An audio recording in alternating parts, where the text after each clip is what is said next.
Happy Sunday, everyone. What's good? What's good? Shout out to the mighty LDBC.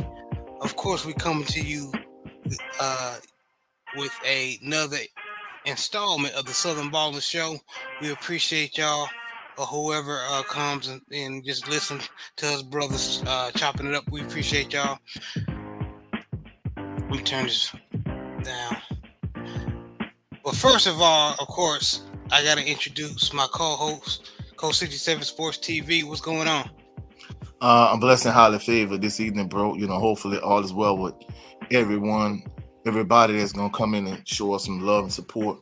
We appreciate y'all. We appreciate everybody's been rocking with us since day one, and we plan to have an excellent and amazing show. Yes, sir. Yes, sir. Definitely. Um, JB, what's going on with you, man?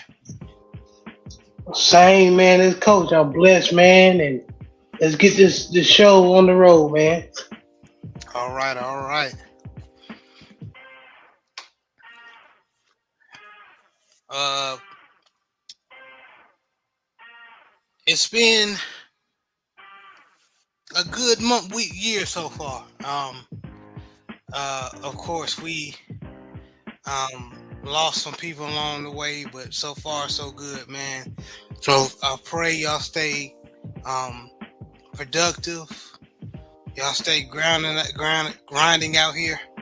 Um, don't let nobody try to manipulate you or deter you from whatever you whatever you're trying to do, or in your heart, or whatever God wants you to do.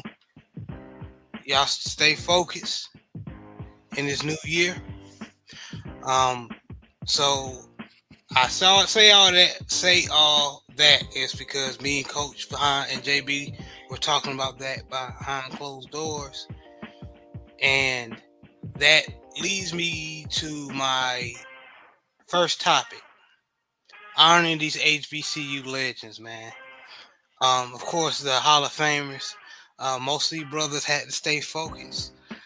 They may have the talent to go to a PWI school like the Alabamas or the Penn States, but they chose to go to the HBCU and they stay focused. And I'm sure they listened to very good advice, people that were wanted to help them build their dreams instead of tearing it down.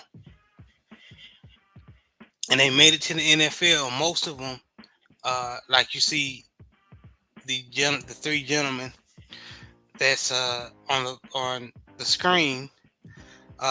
They're one of the greatest, some of the greatest players that ever played the game or stepped in the NFL.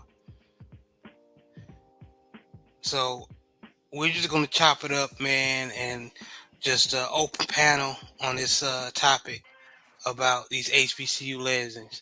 Um, Mel Blunt, man, you know me being a Baltimore Ravens fan. I'm not really, hate to say it, but this dude was a beast. He is the reason why the defensive pass interference rule was created. So what he would do, he'll pretty much try to jam you up at the line and try to uh, uh, slam you at the line. This dude was no joke. He was the king of jamming plays. He wouldn't even let a lot of the wide receivers make it off the line, past the line. So um, Mel Blunt, being a Southern Jaguar alum, which Coach uh, is loving. Coach, Yes, what you know sir. about Mel Blunt? Mel Blunt is a legendary defensive back. Of course, he played a lot of years for the Pittsburgh Steelers in the NFL. He's considered like the greatest defensive back in Southern University history. Uh, he's a legend, and of course, he's a front runner for Southern University defensive backs like like Aeneas Williams, like Jerry Wilson Jr.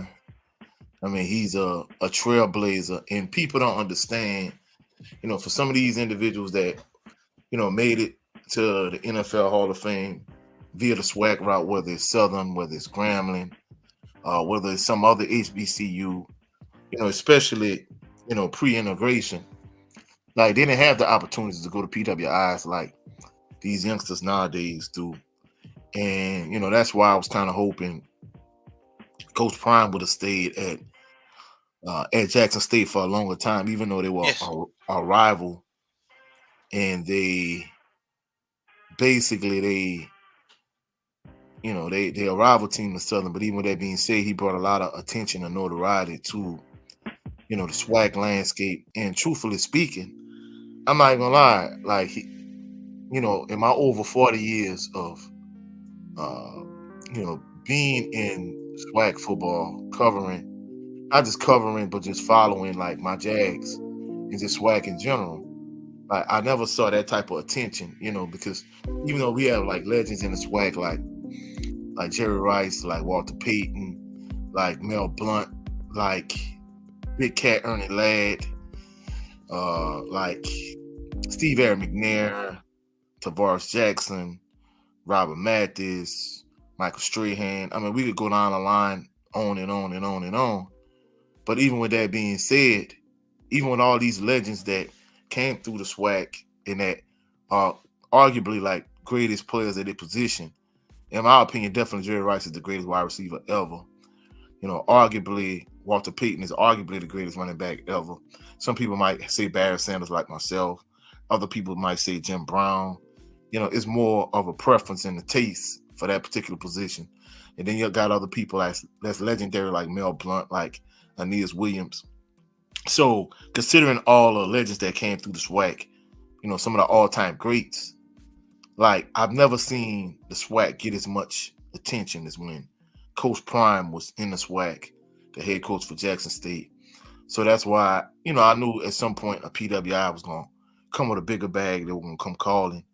However, I was just hoping that he could have stayed, a little while longer, and, maybe he could have done some legendary things in the realm of the SWAC before he moved up and went on to the next level. But, in terms of the SWAC legends, I mean, even from a Southern University standpoint, you know, we talk about, Harry Carmichael, we talk about Aeneas Williams, we talk about, um, you know, just these guys in terms of the football landscape. But if you go to the basketball aspect of it, you got Bob Love, you know, you got Bobby Fields, Avery Johnson.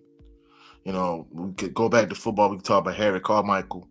And each school has their Hall of Fame caliber players that played, for Southern, played for Grambling, played for Jackson State. Because like I said, pre-integration, they didn't have the opportunity to go to these, PWIs. So more than anything, the SWAC and these HBCUs, they gave these young men opportunity to be great in their own realm, in their own dimension. And in addition to that, go to the NFL and become Hall of Famers, because, I don't know if y'all watch Black Fight Fan, his Hamburger Cheese podcast with Junior the Troop. But basically, he talked about, the Negro League baseball and, how it could have surpassed Major League Baseball. It would have been like a real threat, real competition. And I think, if the SWAC is given the financing that it needs and people support it the way they did when Coach Prime was at Jackson State, I think, these SWAC teams will get more publicity, more notoriety, more exposure. It seems like once Coach Prime left, he took a lot of that with him, but us diehard SWAC fans, we just going to keep rocking and rolling, whether it's SWAC, whether it's HBCU in general,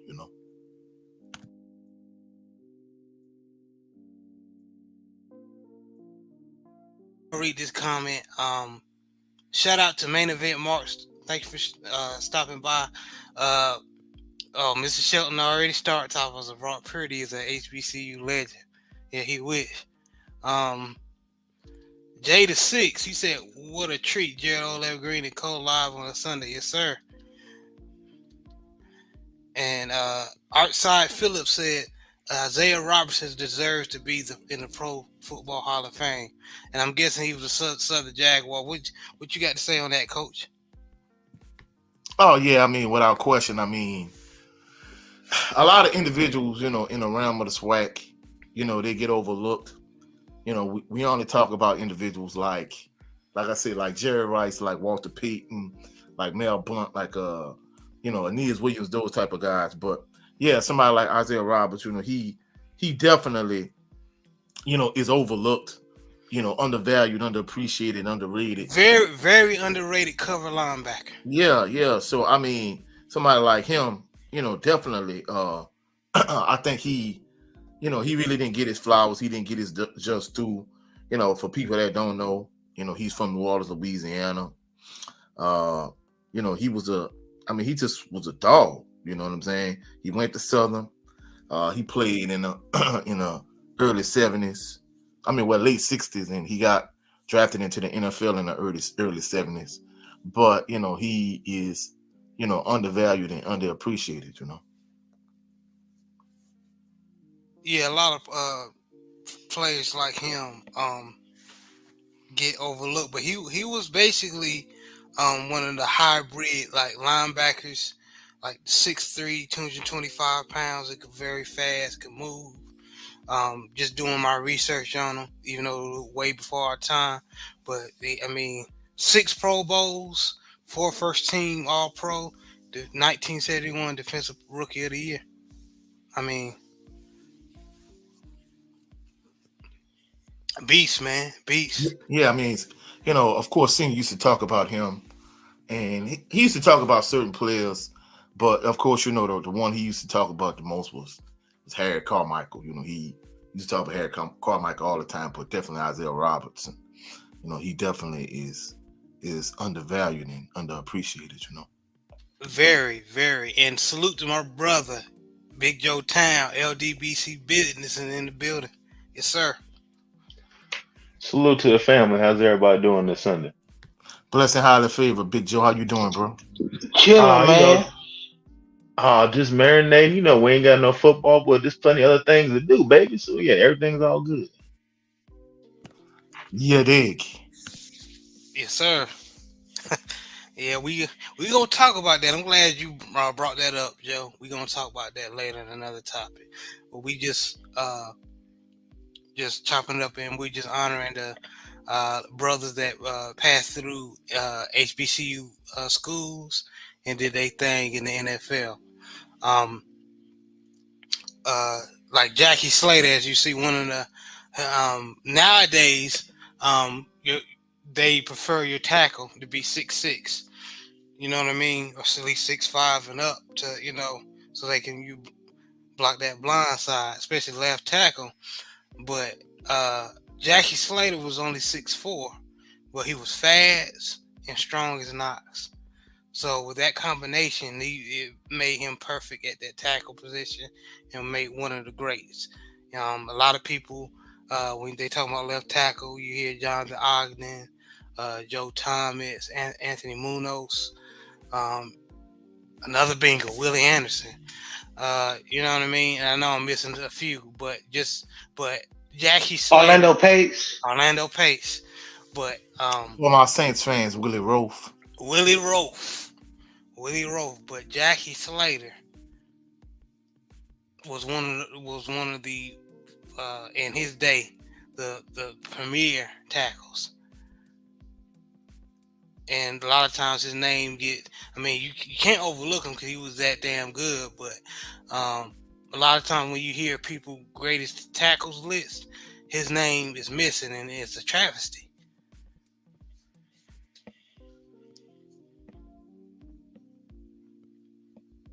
I agree.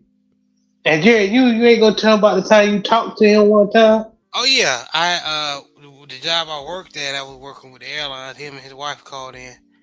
Um, and his airline was delayed, so I ended up helping him out. Man, he was just cool. He wasn't mad at me. You know what I mean? Cursed me out. He was a gentleman. So yeah. Um, but yeah, Jackson State alum Jackie Slater, along with Walter Payton.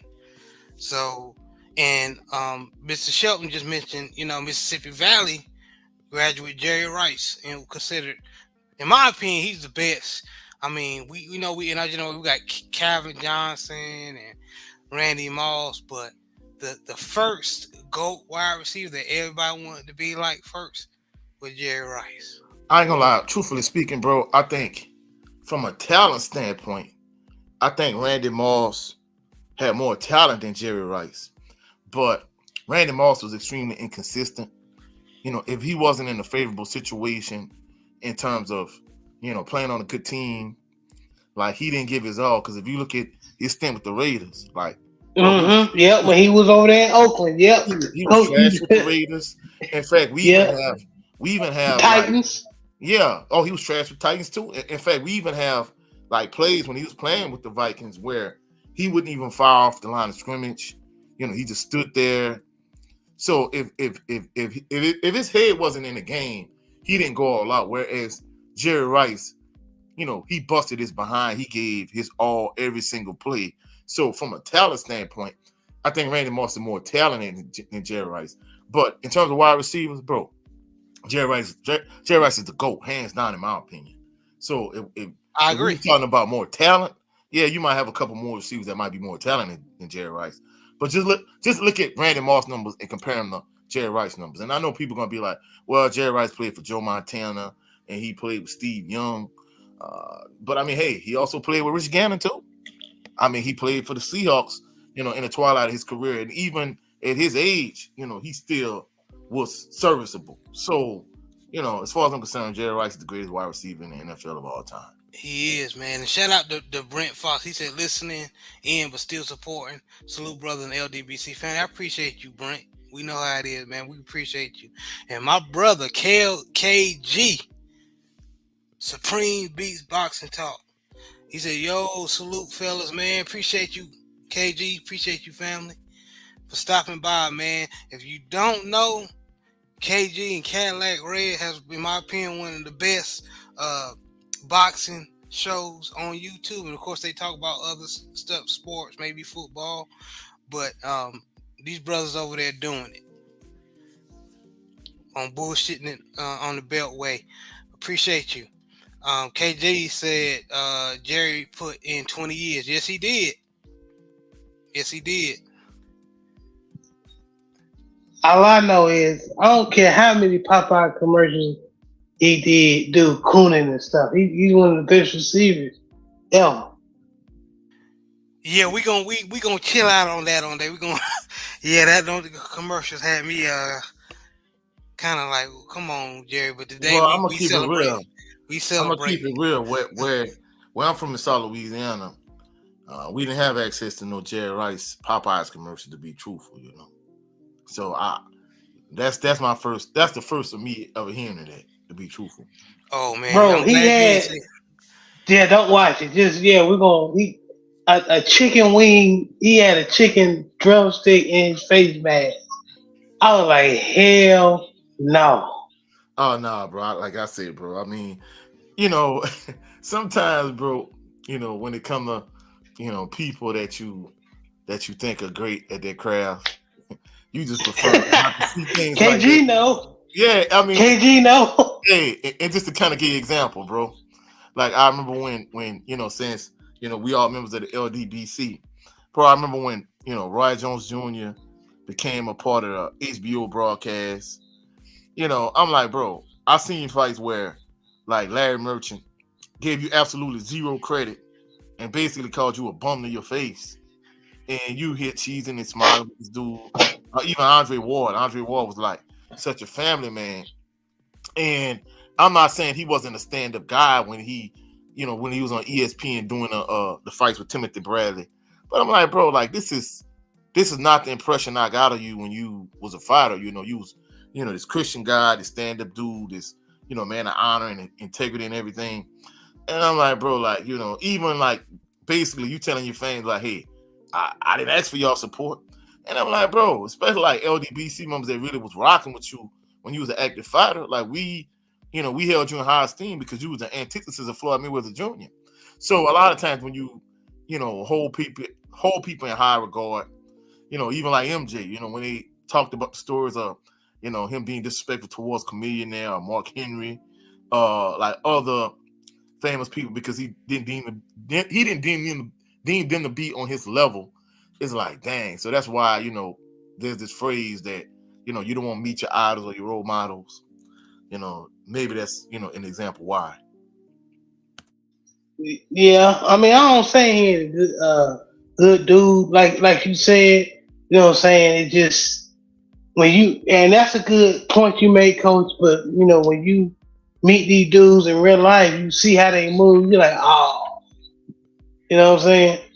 But hey, Jerry Rice, I was joking and stuff and stuff like that. He's one of the best receivers I ever seen. From You know what I'm Mississippi saying? Valley, from Delta Devils, and we say they're trying to get back on track. Hopefully, Coach Kendrick Wade turn. I'm eager to see how they turn out this coming up year. Um, but we'll see. Um, anybody and those who are watching, listening to the show in the chat, if we missing some players that play HBCU ball and they legends or they play in the NFL, put them in the chat. What's the boy that used to Tyreek Colton? He's not a pro Hall of Famer, but I mean, He a North Carolina A&T legend. yeah. Um, what's your boy name? The running back for Grambling. He used to play with your boy Kincaid. Martez Carter. Montez Carter. I used to love. Me and you watched him live. Yeah. He's quick and fast like that in real life. Yeah. You know what I'm saying? So how he ain't making NFL roster, it's surprised me, man. How about Robert Mathis playing at Alabama A&M? And if y'all looked at him playing at Alabama A&M, the explosion was there, but come on, nobody really didn't expect, except for his teammates and his coaches, him to make an impact with the Indianapolis Colts, being a multiple-time Pro Bowler, All Pro, like he did. Bro, I told you the story. Like, I remember his senior year was Quincy Richard's junior year. Bro, I think in that game, if for those individuals that watched my Southern University, top 5 quarterbacks, Quincy Richard is number 2. And the issue with Quincy Richard, like his sophomore year, he didn't have any experience. His junior year, he was often hurt. But when they played against Alabama and them, bro, Mathis sacked him 5 times, bro. And I was like, dang. So, I mean, he had 20 sacks the senior year. So, typically pass rushing is a skill that translates well from college to the NFL. But I didn't know he was going to be that good when he got to the NFL, bro. I kid you not, bro. Yeah. And the crazy thing about it is I didn't know he was going to be that good. And, that's why I think somebody like Sunday Anderson, bro, he has to make an NFL roster. If he doesn't make an NFL roster, something is wrong, bro. I'm just gonna be truthful. But for Mathis to have the impact he had, and realistically, I've seen other players that, that transfer from PWIs, not just PWIs, but Power 5 schools to SWAC schools, and they become instant NFL prospects. Like I talk about Southern University's strong safety Jordan Carter. He an NFL when he came to Southern, he was an NFL prospect. But I've seen these guys, they NFL prospects as soon as they step foot on Southern University's campus. And in certain instances, they don't make it. Other instances, they do. Because, y'all being Ravens fans, I don't know if it was Kevin Mack. I think it was Kevin Mack. He transferred from a Power 5 to Southern. And he was an NFL prospect. I didn't think he was all that. But when they did the hard knocks with the Ravens, like, he was going to make the team. And I remember Tony Saragusa and some of the veteran players were like, dude, don't leave. Like, you essentially they told him, like, dude, you almost guaranteed a roster spot. Like, just you might not like training camp or whatever, just chill. Like, you gonna make the team, bro. And that dude. Hey, Yeah. he packed up in the middle of the night. He just left. And then the crazy thing about it, Brian Billick told him, like, son, if you pass up on this opportunity, you're gonna regret it. And I kid you not, I remember the Ravens played a regular season game, and Brian Billick, either he wrote Brian Billick a letter or he some kind of way, and Brian Billick said, this was a kid here, that went to Southern, I knew he went to Southern. He didn't say he went to Southern University, but he was like that, pretty much was gonna make the team for Hard Knocks. This is him. And I'm like, bro, you passed up an opportunity of a lifetime. Law school at Southern University was gonna always be there waiting for you. But for you to leave in the middle of the night, basically saying you're gonna go back, you're going to law school, like that was stupid, bro.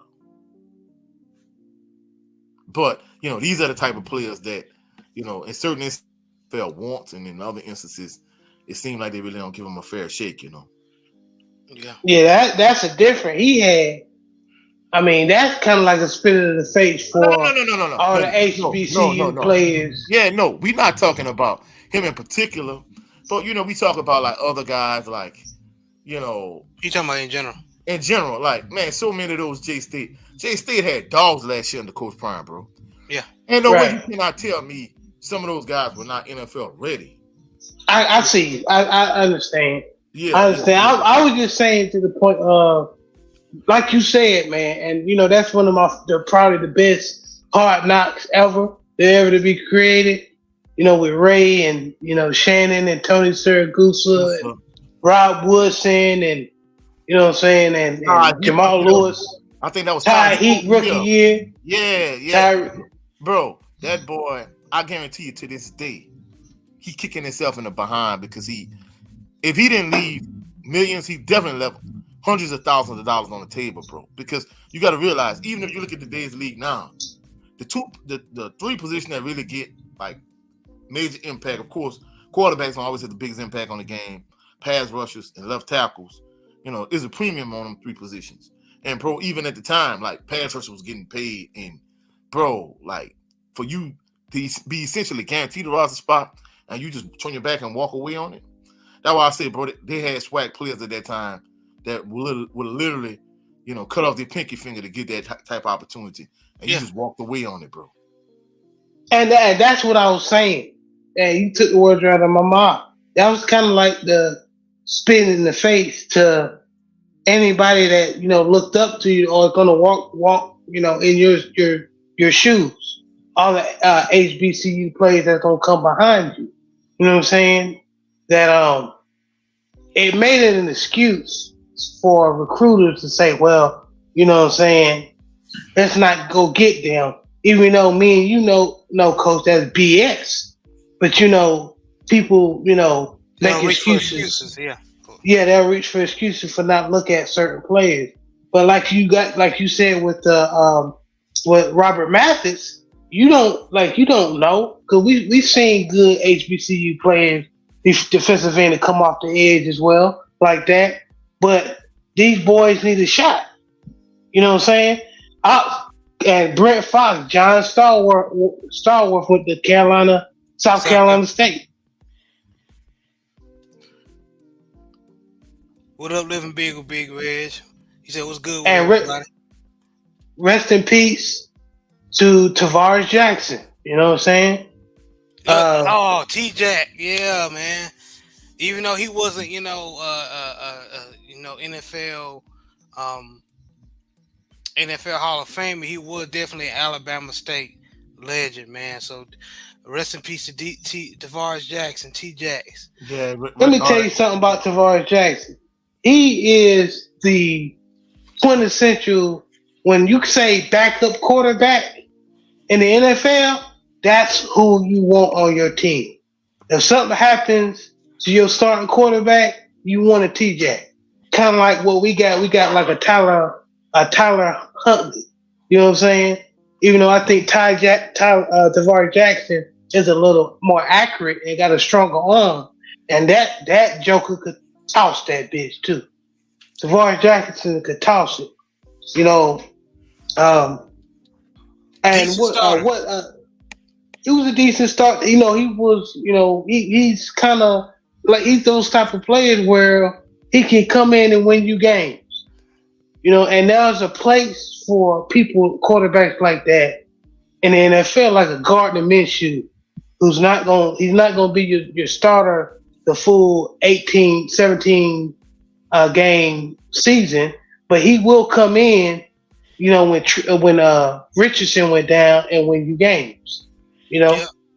Yep. So And Yeah, let me shout out these folks, man. Salute to my brother D Man Jr. He said, "My bro, thanks for stopping by." And yeah, it's all good, bro. He said, "Correction, John Stallworth went to Alabama A&M. and It's he all good." he, he just he just put in the chat before I could spit it out.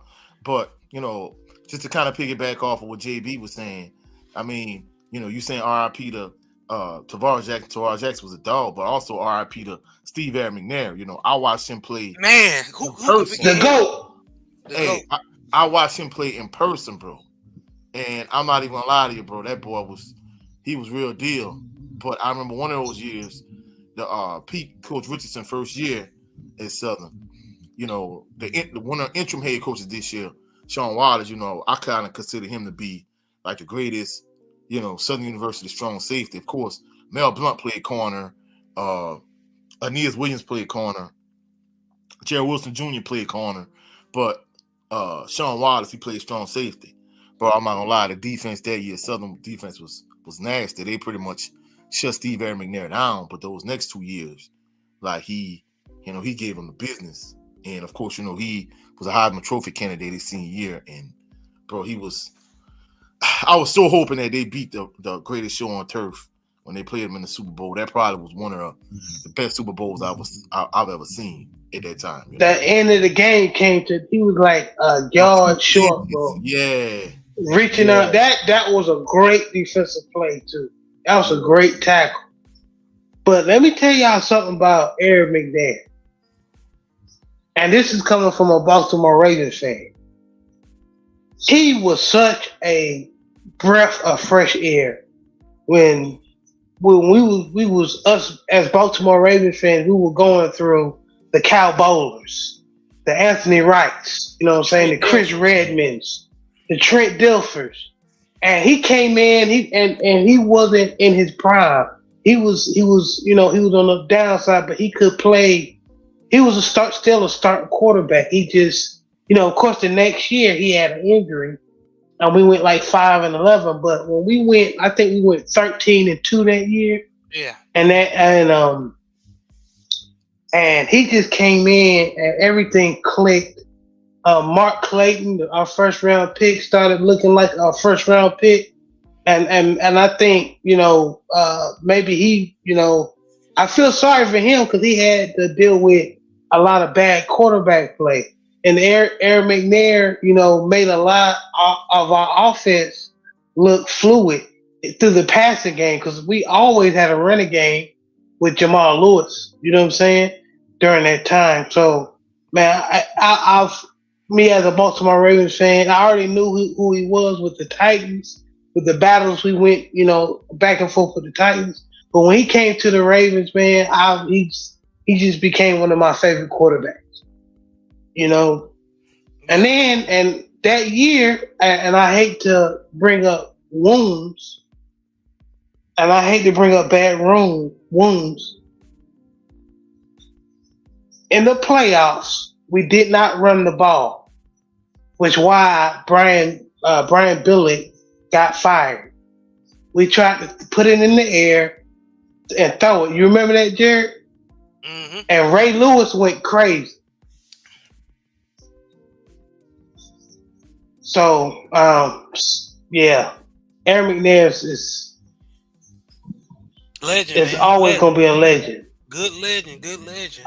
Uh, Big Joe. Any HBCU legends that come to mind to you, man? That you like watching, or maybe you patted your game after, or you admired, man. Oh yeah, for sure. Before I name a couple guys, I actually got a. When y'all talking about Jerry Rice, I have quite a connection with Jerry Rice. Um, I was around him a lot. My brother played in the NFL, so there's a legendary coach out here. His name is Coach Ben Parks. He trained Joe Montana, Ronnie Lott, Jerry Rice, J.J. Stokes, Ricky Waters.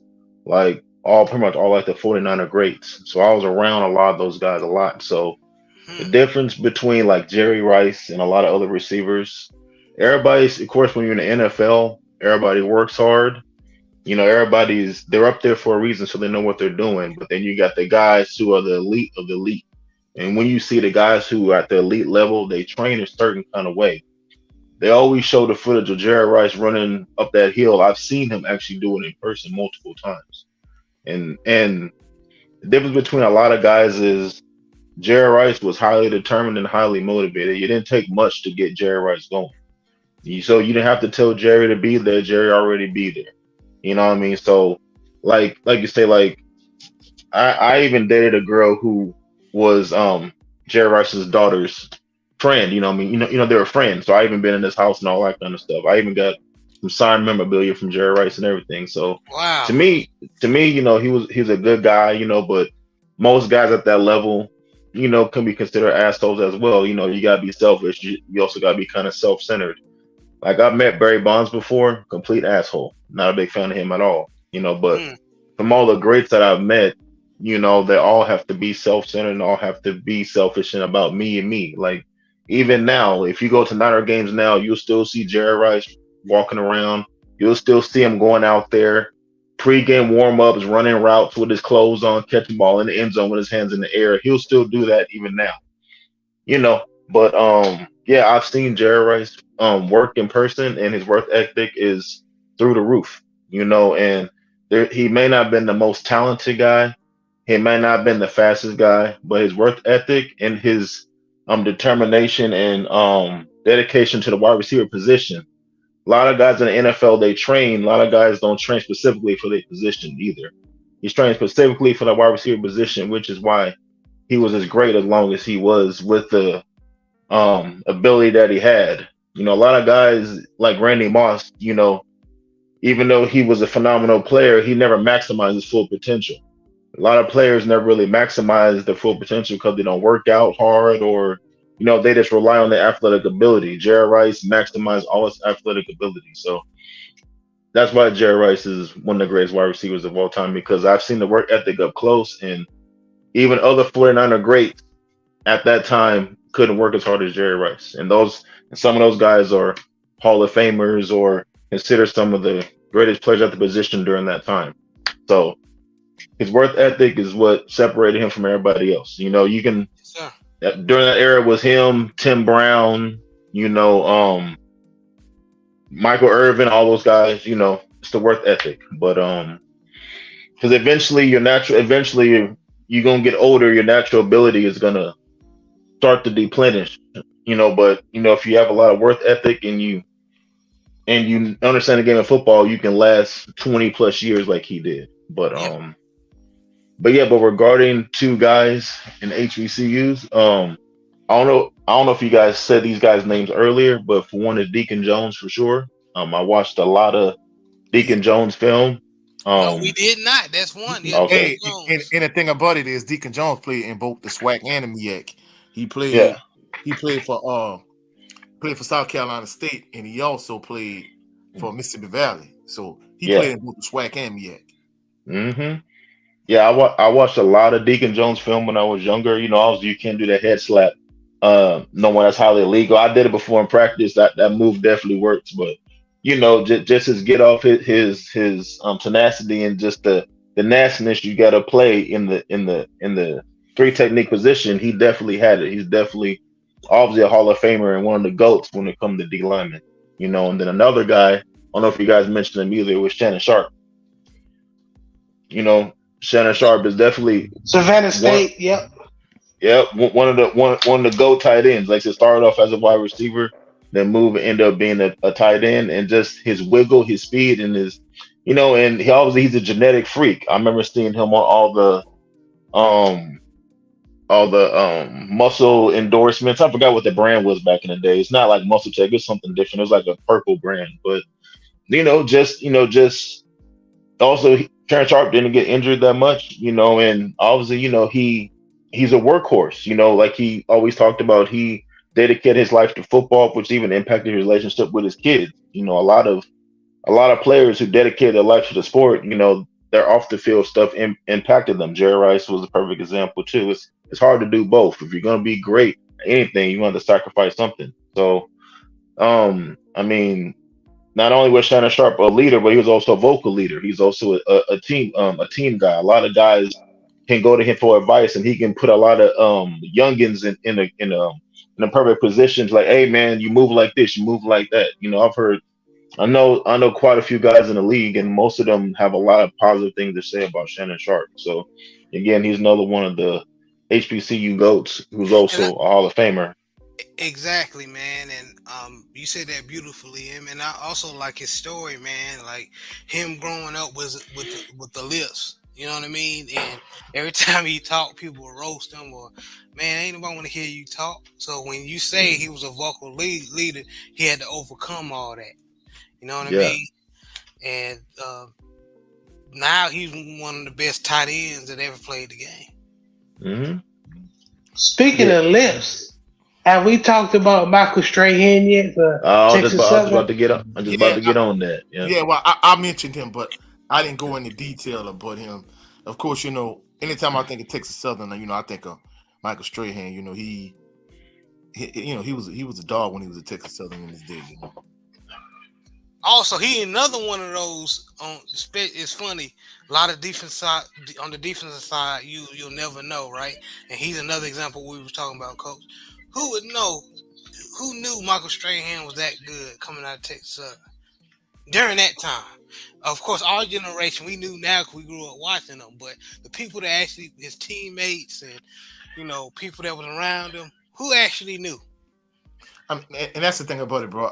I say this all the time. Like, if I saw Robert Mathis play his senior year at Alabama A&M, and I didn't know he was going to be that great, you could pretty much say that about. Really, I'll probably say outside of maybe Walter Payton, Jerry Rice, and Steve McNair. In terms of the post integration era, like a lot of those guys, bro, you didn't know they was going to be, as good as they were, and I think I'm almost certain he fits into that category for a lot of people. Yeah, he definitely does, man. Definitely does, man. And just going down the list, Jared, because I want to get everybody. Did we mention Art Shell? No, we didn't. No, we What didn't. y'all know about Art Shell? I mean, that's the thing about it. He's a Raider legend, man. I know Yeah, that. Yeah, and the crazy thing about it, most people probably know him from his coaching acumen as opposed to how great a player he was. That's the crazy thing about it. and he another offensive tackle. You know what I mean? And one of the those cornerstone offensive tackles that you build a team around, which they did um, during those days. Uh, he won a Super Bowl with John Madden, so there you go. And bro, I know I graduated from Southern, and of course because the crazy thing about it is I was in the store recently, and I think it was like it might have been for Mardi Gras, you know, a Grambling fan, someone with the Southern shirt on, and we got to talking back and forth. But I ain't gonna lie, even though they are rival, at the end of the day, outside of Bayou Classic, when it comes to HBCU run, we all family, and I got to give the G men some love, bro, because if you look at just a list of Hall of Fame caliber players that went to Grambling, I talked about Ernie Ladd earlier. You got people like Willie Brown and Buck Buchanan and Willie Davis and Charlie Joyner. Like, if you look at the list of probably any HBCU team that have like players, Hall of Fame caliber players, uh, I mean NFL Hall of Famers, I'll probably say Grambling has the longest list because, once Arnett W. William Mumford, that's what Southern University Stadium is named after. Coach Robinson came up after A.W. Mumford, and once A.W. Mumford passed, like Eddie Robinson was the man, and of course, he became a legend. That's why so many Hall of Fame players like went to Grambling. So that's why if you look at probably any HBCU list, who has the most NFL Hall of Famers, bro, I'm almost certain like Grambling tops that list because from a win percentage standpoint and amount of wins, like Eddie Robinson is at the top of that list, and that's why he was able to get so many players to come. Willie Brown, Buck Buchanan. Yeah, I just said those, bro. Yeah, yeah. We just talking about a swag list just in general. You got people like Lim Barney. Of course, we talked about Mel Blunt. I mentioned Willie Brown and Buck Buchanan and Willie Davis. Ken Houston from PVU. I talked about Charlie Joyner. For those people that used to watch the BET HBCU games back in the Gap, like myself. We talked about Deacon Jones. We talked about Walter Payton. Jackie Slater that went to Jackson State. The brother Brent Fox, he mentioned John Stallworth.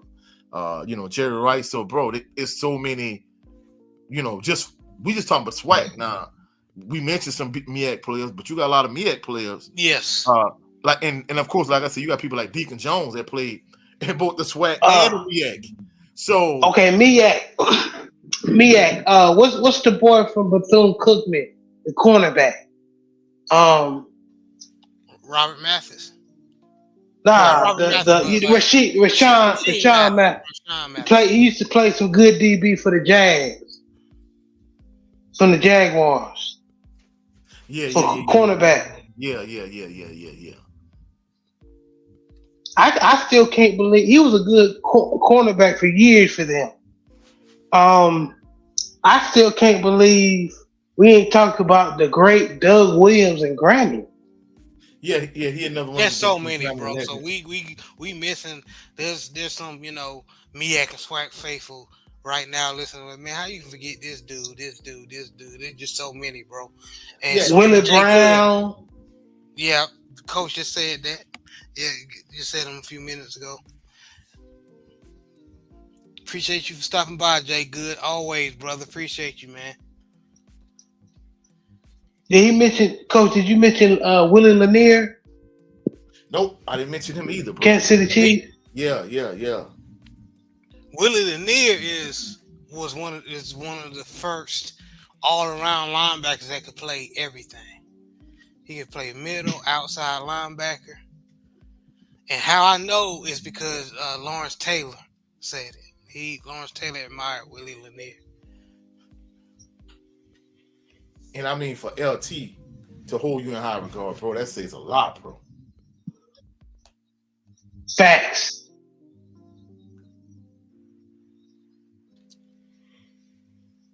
Yep. Man, another HBCU guy is also DeMarcus Ware. Yep. DeMarcus Ware went to Troy, I believe, unless he transferred to Troy. He went to Troy, yeah. Another NFL Hall of Famer. He NFL Hall of Famer, man. But yeah, Troy is a PWI though. But man, there's so many we missing, bro. Bro, and the list is so long, bro. You're not gonna get them all, bro. No, we're not, man. But we just. I think we did a good job. Yeah, we. So the NFL had the privilege of getting a lot of these HBCUs gems. You know what I mean? Being drafted or undrafted, being placed on their team, and making their ball clubs great. So I mean, these brothers, especially during Black History Month, gotta give these brothers they praise, man. All of them, and you know what I mean. So even the ones that we didn't mention the name, they all great, man. But any last words from the panel? Yeah, one last word for me. Like I say, we're not gonna get them all, but a few names I know I missed for certain, like Larry Little. He went to Bethune. Leroy Kelly went to Morgan State. We talked about Deacon Jones already. How can we forget Bob Hayes? He went to FAMU. Bob Hayes, yeah. Bob Hayes. Lynn Ford went to Morgan State. Claude Humphrey went to Tennessee State. Bro, how could I forget Richard Dent? See, there's so many, bro. That's what I'm saying, bro. Harry Carson went to South Carolina State. Roosevelt Brown went to Morgan State. Alvin Bethel went to North Carolina A&T. So, bro, it's so many. And even with that being said, I mean, somebody like me, I talked about Grambling Legends, and I miss Doug Williams. Oh, So Antoine Pathea went to Howard too. One of the yeah, yeah, best. yeah, yeah, yeah. Hmm. So, bro, the list is so long, and like I say, a lot of these players that's on this list, of course, a great deal of them, was on this list. Of course, that was pre integration, or even if it was after integration, they didn't have the opportunity to go to PWIs and play for these Power Five type schools. Yeah, So, yeah. Any last word before we move on to the next topic, JB or Big Joe? Nah, man, No, I think sir. we did a good job hitting it upside the head, man. Shout out to all the legends that played for the HBCUs, man, and was able to make it for the into the NFL Hall of Fame or not. Yeah, yes, sir.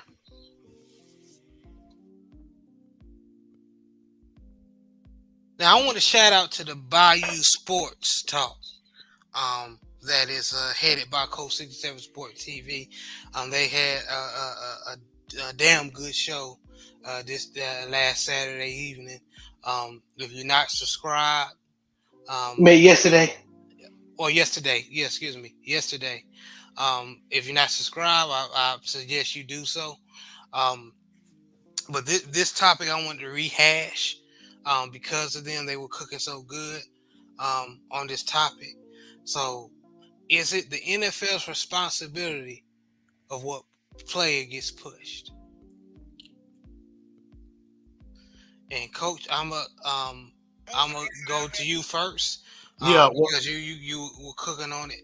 yeah, to give everybody some context, let me play an audio clip. I misspoke on a podcast yesterday. It's not from the Pivot podcast. It's from the Up and Smoke podcast with Matt Barnes and Steven Jackson, and this is Keyshawn Johnson, Yes. and this is his take on it. To you, it's Patrick Mahomes by far. Yeah. See, here's the thing. Lamar Jackson should get the opportunities, but we live in a corporate world, and I don't necessarily know when they look at Lamar if they look at him and say he could be the face for a number of reasons. Okay, he deep south. So they already, you know how they Florida, they How we talk, yeah. That's how they are, because in 2019 he won the MVP. Yeah. Have you seen him on any commercial? No. About to win it again this year. And he gonna win it again. That's the messed up part about it. Yeah. You know what I'm saying? But when you bring it to the attention, people get all, they don't want to talk about that. Right. It's like, well, wait a minute, man, hold on. This dude, 2-time MVP in 6 years. Meanwhile, the dude that we all keep hyping up, keep going home, and Josh Allen, but y'all keep putting him on EA Sports and putting him on this and putting him on that, and he keep getting sent to the crib. So you look at it and you say, how could this be? This can't be this way this year with him. They've got to figure out, because they did it in basketball with Lil Penny, right? Word. Penny didn't like go. to talk, but Nike got so creative I love this. That's that a they great call. figured out. That's a great call. I love that idea. Yeah, think about it. 'Cause They it's not- figured out, because when you think about Lil Penny, and obviously this is when we all first started playing and becoming professionals and making money and whatnot, we looked at that. They brought in Tyra Banks and Chris Rock. So they brought a beauty in, then they brought a funny man in, and Penny didn't really have to do a whole lot, which is okay. They need to figure that out with Lamar, because they say Lamar doesn't have a personality, so to speak. Like, he's not outspoken type, personality. He got a little southern twang to him. That's okay, though. If you really want to make it work, I can make it work for you in a heartbeat. I promise you. I can put shit together from a marketing standpoint. If you really wanted to do it, though. If you really wanted to do it. If you really wanted to do it, I can put him in all the little State Farm commercials and everything else. If you really wanted to do it. Yeah, that's the Because think about it. What MVPs in any league thing. Not doing that. not doing commercials and stuff? Not doing in anything. any league. Some dudes ain't even in the MVP conversation to get commercials. Still doing it right. Come on now. Yeah, right. But that's, that those two dudes to me are the face of the league. To me. But I could be wrong. They may tell me it's TJ Watt or something. I don't know. Those two dudes to me are. And that's the audio clip. And we got into a deep discussion about this yesterday. Myself, my cousin King Ray Raymond, my sister Kay, and of course, excuse the one verbal the little bit of profanity that Keyshawn used because my sister made a big deal of it behind the scenes, and I'm like, bro, I done seen podcasts where every other word is a curse word. We kind of keep it clean cut on Bayou Sports Talk, but he made a big deal of that. But back to the conversation, basically I was saying there's no way Lamar Jackson being as good as he is, he's won 2 MVPs. The Ravens are Super Bowl contenders year in and year out because of this guy. Essentially, he's carrying them on his back. I understand he's from the deep south. He has a little bit of a southern drawl. He has a little bit of twang to the way he speaks. Like he really doesn't like to talk. He's a laid back guy. He's not a brash, arrogant guy. He doesn't have this outgoing personality like a Coach Prime did when he, played in the NFL, or maybe even he didn't have the showmanship or the charisma that a Ray Lewis had. But even with that being said, bro, there's no way this guy is one of the elite players in your league, and he's won 2 MVPs, and he's not all over television. And of course, my cousin King Ray, he was playing devil's advocate, and he gave me some pushback. He was saying, well, maybe, he doesn't have an agent that could get him these corporate deals, so on and so forth. And I'm like, bro, he a league MVP. Like, why shouldn't he be marketed? And he was like, well, of course, my sister was like, well, maybe he doesn't want to be a corporate puppet or anything along those lines. And I'm like, what player in his right mind would turn on an extra $250 million? Essentially, you have an opportunity to go on even more generational wealth. But I think the fact that, his mom is his agent, he doesn't have, a Goldstein or a Steinbrenner or one of these 24 karat type people representing him as his agent. That's an issue. And even with that being said, I talked about how for so many years, MJ was the face of the NBA. But I mean, I've seen instances where, even at the height of his superpowers, I've seen like ESPN kind of make, digs at Lamar Jackson. And of course, my cousin Raymond, he was saying, well, I think it's a little bit of conspiracy theory on my behalf. It's speculation. And I'm like, there's no way a player of his magnitude that's one of the faces of your league, you essentially ESPN, whether we want to acknowledge it or not, they are partnered with ESPN. ESPN and NFL are partners. So I know commentators gonna give their opinion, whatever the case may be. But for somebody to take a shot at this guy, take a dig at this guy, he's one of the faces of your league. To me, it's not a conspiracy theory. I feel like if they wanted him to be a bigger star, they would push him and make him a bigger star. And in terms of from a marketing standpoint, Keyshawn Johnson gave you an excellent example. I used to love those little penny commercials with Chris Rock and Penny Hardaway and Tyra Banks back in the day. So if they really was trying to make money with Lamar Jackson, they wanted him to be a bigger star.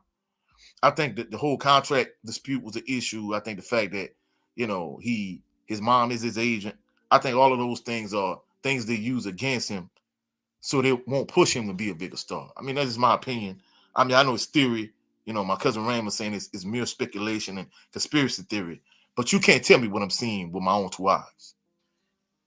Right. I'm gonna let before I give my take, I'm gonna let Joe Townsend JB go before me. And salute the 503 line. Thanks, brother, for dropping by. I appreciate you. Hello, But brother. um, Big Joe, what you think about? Is it the NFL purposely not want to push as much the dark skin, southern accent, um, young man from Florida, or is it easier to push the lighter shade quarterback? You know what I mean? Just being real, just being real. Um, what is your opinion on that? Um, from my experience and from what I know and stuff like that, it's a little bit of everything. Of course, we cannot negate the fact that all the NFL owners are white, so they're gonna want somebody that represents the league that they can relate to. Right now, the face of the NFL is Patrick Mahomes. Yes, he even though he is half black, his girlfriend is white. Um, and his complexion's a lot lighter than Lamar Jackson. Now, Lamar Jackson is very popular when it comes to the youth, especially they will title it the urban youth or whatnot. So yeah, so you can say the NFL has some suppressing tactics to why Lamar Jackson not the face in the NFL, but when it comes to the peers, all his peers know who Lamar Jackson is, and a lot of times as a player, all you care about is really is how your peers reflect you, and not really about anybody else. Because that, if you got your peers respect, then everything else will fall into place. It's players more want your peers saying, hey, bro, hey, you a dog out there. They'd rather take that more than being in the commercial, honestly. But Wow. um, as far as a guy like Lamar Jackson, with his mom being an agent, that's a dope thing, especially putting money in his mom pocket.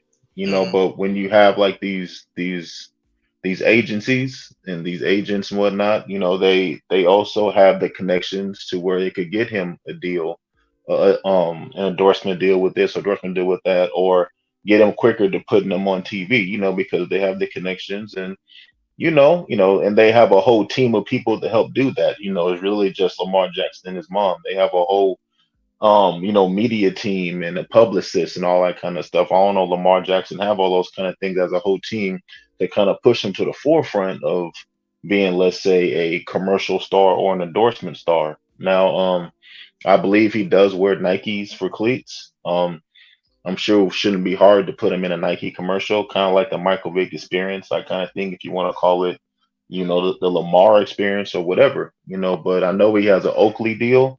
I've been in stores and seen his pictures, on the walls and seen him on the commercials and whatnot. So I know he has a Gatorade deal too. So he has some endorsements. We're just not seeing them broadcasted on TV like we'll see a Baker Mayfield or a Travis Kelsey or Patrick Mahomes, but Josh it's a Allen. or Josh Allen. It's a little bit of everything. But So, and I didn't mean to cut you off because you made a great point. Because there's some people out there, and I'm gonna keep it all the way a buck. It's supposedly Black History Month, so I'm definitely gonna keep it a buck. Uh, there's some them folk that say, because he's coming up short in the playoffs, he should be happy he got his money. He don't deserve it. Be thankful what he get. Also, just as far as talent wise, it gives him the opportunity to take shots at his talent because he's not contributing with what the masses um, think he should contribute. Basically, win the Super Bowl or whatever. But like Keyshawn and coaching, you just said um, that people like Josh Allen, they're also being sent home early, but nobody's they're mentioning it, but they're not having that same venom, that same energy as Lamar Jackson. So, and also as Baltimore Ravens fans, we have it behind the scenes. Also, that's another topic.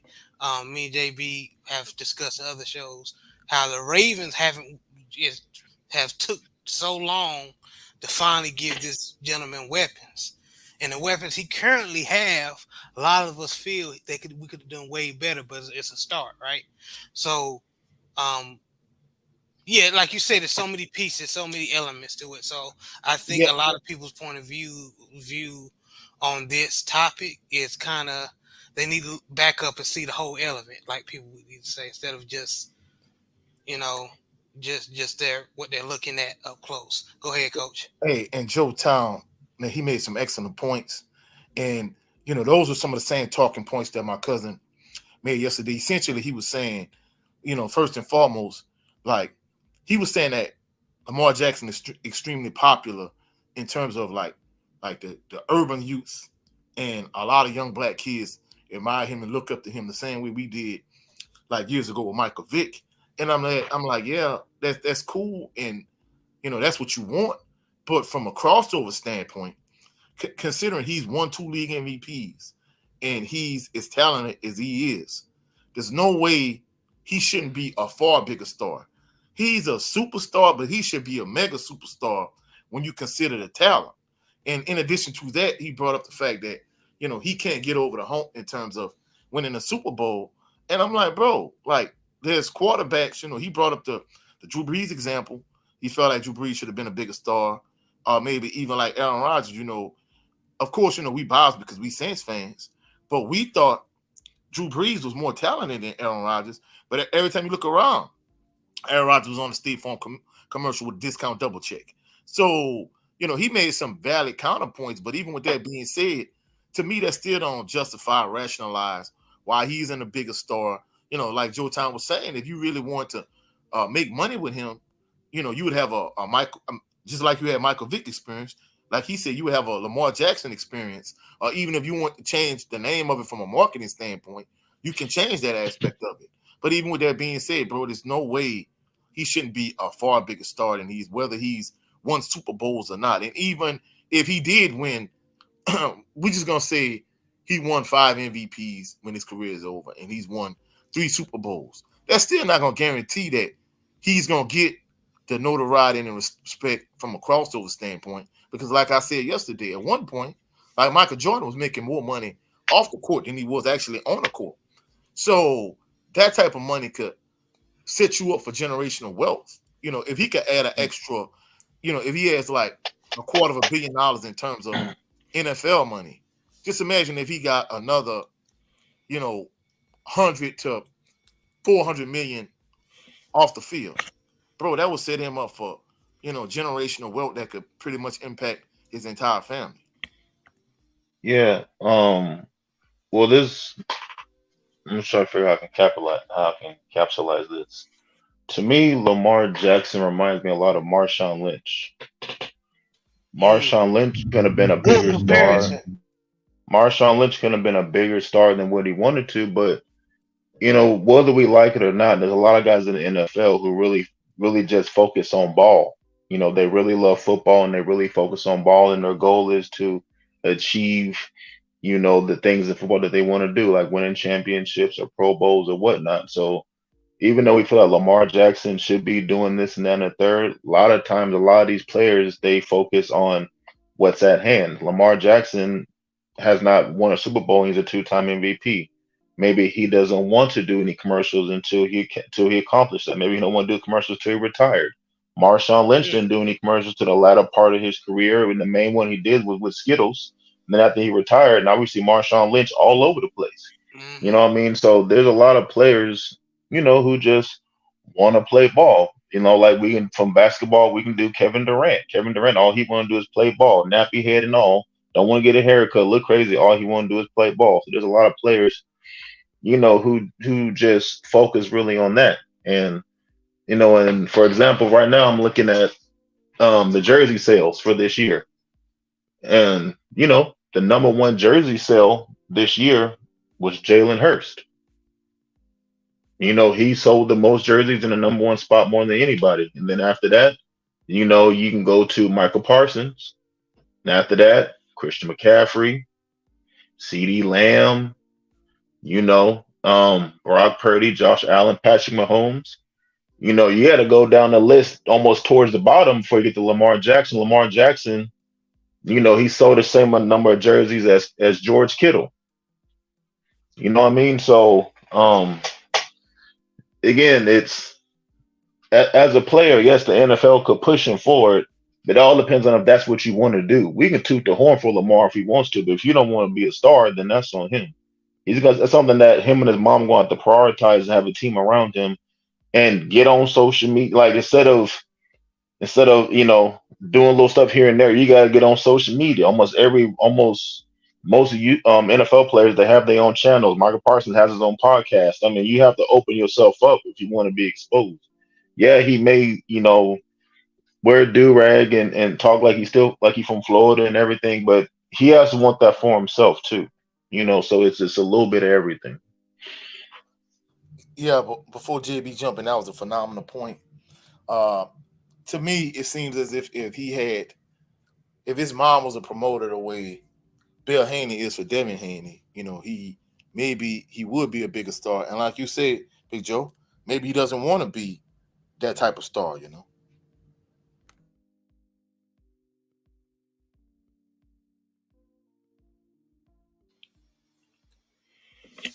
Yes, y'all can making some good points, man. So it's a little bit of what we discussed, maybe the visual, racial aspect, but then Big Joe point, um, it could be Lamar just focusing on ball, and if he really wants to be pushed out there like that, him and his mom need to get together and make some stuff work.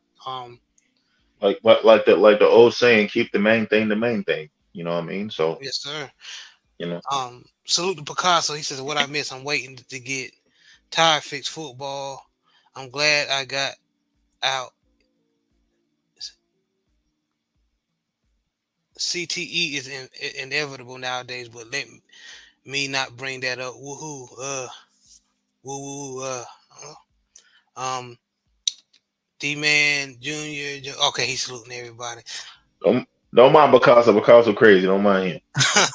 Salute Picasso. Thank you for listening, brother. Appreciate you. But um, Oh, I'm sorry. That's what. So when you're saying woo woo, we me and Will, we got like a little joke. We were talking about how like a lot of guys, how we have all these so-called people saying, you should be a boss and nobody should be a worker, how everybody should be bosses and take my course and become a boss and all that kind of stuff. So we're talking about how most of these guys be stuttering and can't even put together a sentence and how you gonna be a boss, how you gonna be a boss going woo woo woo woo woo woo woo, woo, all that kind of stuff. So that's where that came yeah, from. that's when y'all doing that shit. Yeah, yeah, yeah, Yeah. I was wondering yeah, when y'all doing that shit. I get it now. yeah. Y'all stupid, man. I get Y'all stupid as hell. it. Man, we all know somebody who started real bad. Imagine them running a business. Talking about, hey, like, welcome to Brian's barbecue. We all know somebody like that. How you gonna be a boss, though? You can't put together a sentence. You know what I mean? So, Y'all crazy. Man, y'all, but just overall, man. So just any more feedback on this topic. Well, I mean, I guess I'll go. You know Yeah, what I'm Yeah, yeah, saying? yeah, yeah. I want to hear JB take on this. Well, y'all cook the shit out of that. I mean, I agree with Cook because y'all basically got to the bottom of it yesterday on the Biden the sports, and both sides had a good point. You know, uh, you had a good point, Coach, and then your sister and cousin had a good point. Um, I think it comes down to whatever he signed in that contract, like Joe was saying. So, and I agree. Lamar is the type of dude where he's like a Marshawn Lynch. Like I don't mess with y'all funny dudes like that, man. We know y'all. Some of y'all fake, so we just gonna keep football, football. Y'all didn't want to give me my money, you know, and then a lot of it is his mama being his his representation. So, and I think that has a lot to do with it. People don't want to go through his mama, you know? And then the other aspect is the racial aspect. Because I'm going to keep bringing this up. I don't want to see another damn Baker Mayfield commercial. I don't want to see it. I mean, he got a commercial based off of what he was, what he Supposed to was be. supposed to do before he did it. Yeah, basically what he This came was out. his probably his best year. Yeah. But hey, man, And as hey, contracts. and What's JB, up? don't forget, not bad for a running back and quarterback, Oh, yeah, all that. all that, man. It's just I'm I'm a big, huge Lamar Jackson fan. I wasn't a fan of him in college. I was a fan, but I didn't like how he did my Tar Heels when Louisville came to Chapel. He went to Chapel Hill and made us look silly. But I've always seen what type of player he was, and he's the type of player where a lot of, especially black quarterbacks or quarterbacks in general, that you gonna see white quarterbacks that can start running. It's going to the type of football where especially when you got linebackers and defensive tackles running 4.8s and 4.7s. You got defensive ends running fours. You know what I'm saying? DBs in the 4.3. You got to have a DB quarterback that can move. You know what I'm saying? Y'all see Joe Flacco was tearing it up till he got in the playoffs. And then everybody studied what Joe Flacco was doing, and he looked horrible. So why they don't promote him or push him? It could be a contract that thing. It could be a him thing where he just don't want to do it. I mean, the brothers talked about it, so we'll see. We'll see in the future. Lamar Jackson is supposed to be doing it. I'm still waiting on him doing a one-on-one interview or something like that, where he sit down and talk about some stuff. He probably don't. Probably he did. He was supposed to do one before the season came out, but I guess he did drop it. I guess his mom or somebody told him not to drop it. But it's whatever. We'll know more as the years go on, or why he do what he do, or what's going on. Because the Baltimore Ravens is a very hush hush organization. Yes, they are. Yes, they are. Speaking of that, hope Zay Flowers, everything's all right. I hope a lot of it was fabricated. But moving before I move on to the next topic, anything else, Big Joe or Coach? Bro, I want to get your thoughts on this particular topic. Well, be honest with you, man. I think based on a lot has to do with they don't want him to be the face of the league, and I understand what Joseph Town saying. A lot of it, um, he if he wants to be a megastar, which I'm not really concerned about that. But as far as the reference that certain players get, um, that same energy, a lot of times is not conveyed when it comes to Lamar Jackson. They know he's an athlete.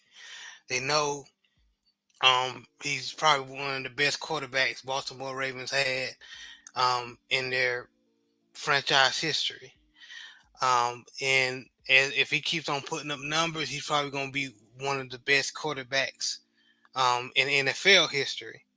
Um, but uh, there are still connotations out there that he still can't throw, or um, he's just a running back that can throw. If you go into some of these comment sections on his highlights, you see a lot of negative comments like this. Um, a lot of it is from a racial aspect. So when people try to make it like, oh, he's just not that great of a thrower, um, I think it all boils down to him being a black quarterback. So a lot of people are not going to be as merciful with Lamar Jackson. So if he makes a mistake, if he throw in interception, I've seen other black dudes like, oh, Lamar Jackson sucks. Really? Lamar Jackson sucks. And y'all say I ain't watch Phillip Rivers miss making the Super Bowl multiple seasons, and y'all say Lamar Jackson sucks. Really? Shit, we can talk about the Giants quarterback right now. Daniel Jones, athletic white boy. Um, can run. You know what I mean? Run We four want him four to be four a star five. so bad though, bro. They gave him money he really hadn't earned, in my opinion. Yeah, I mean, yeah, they yeah. But that's what they do though. That's what they do. You know, So I remember when Taysom Hill looked like he was, and I'm sorry to do this, coach.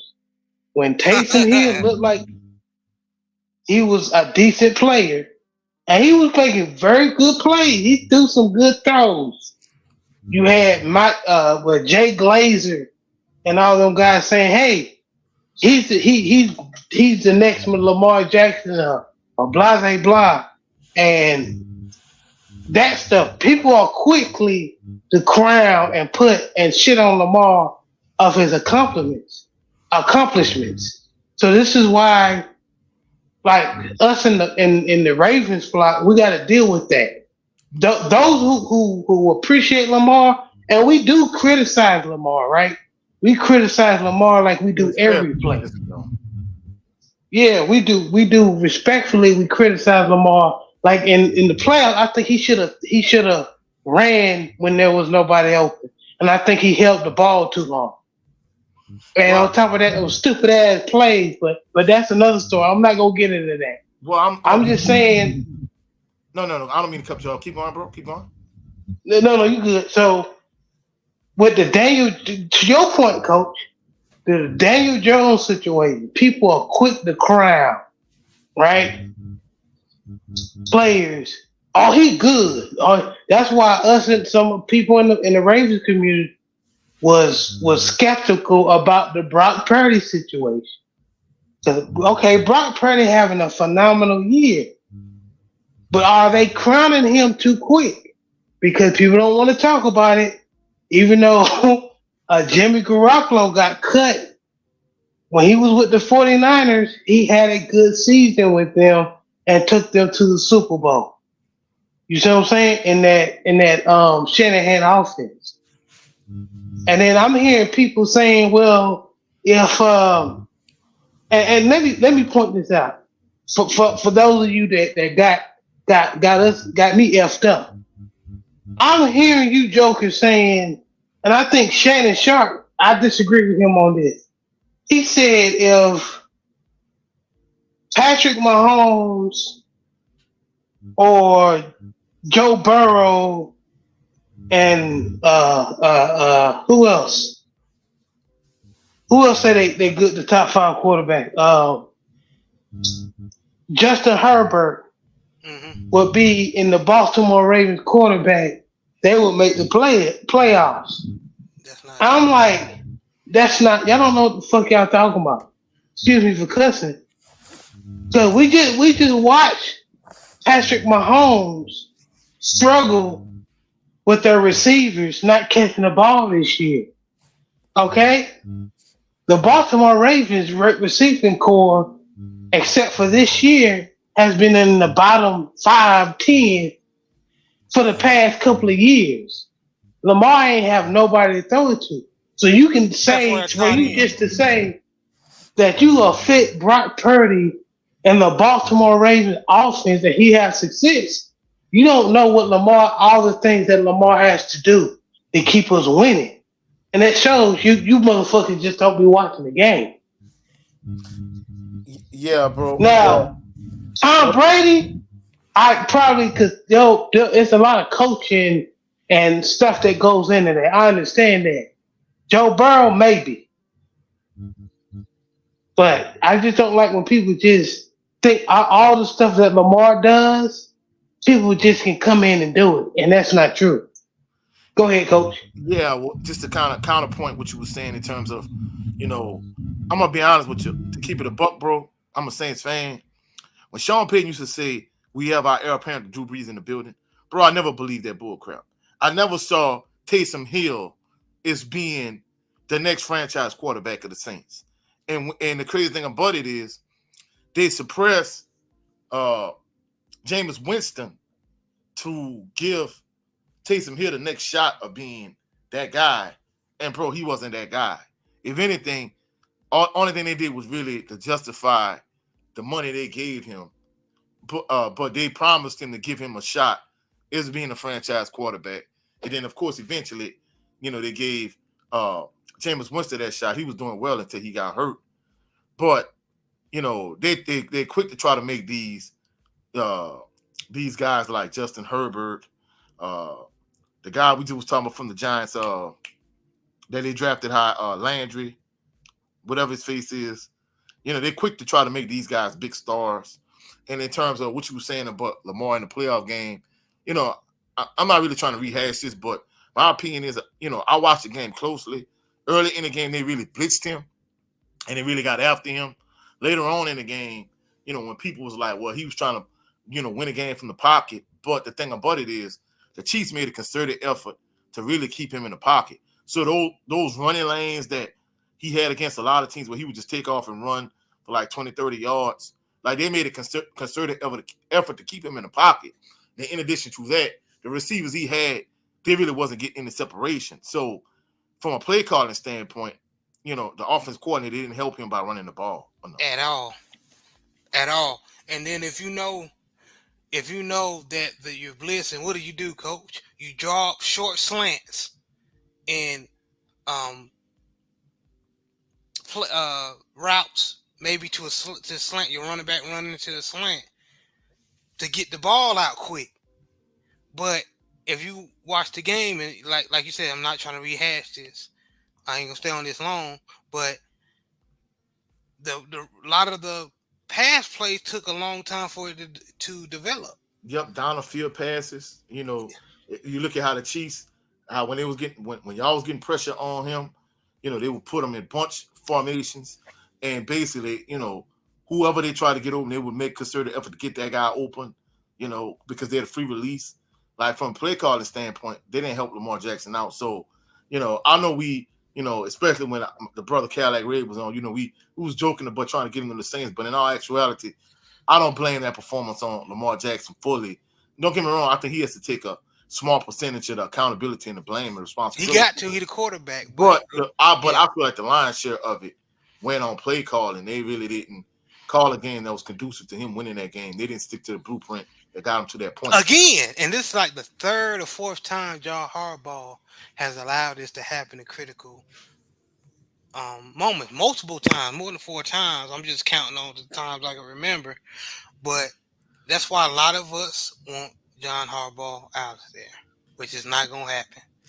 But we cooked on this topic. Anybody else got one more thing, Big Joe? Because all three of us were doing all the talking. Yeah, I'm good on that one, bro. How about you, Big Joe? It went. Oh, no. I'm asking. It was he?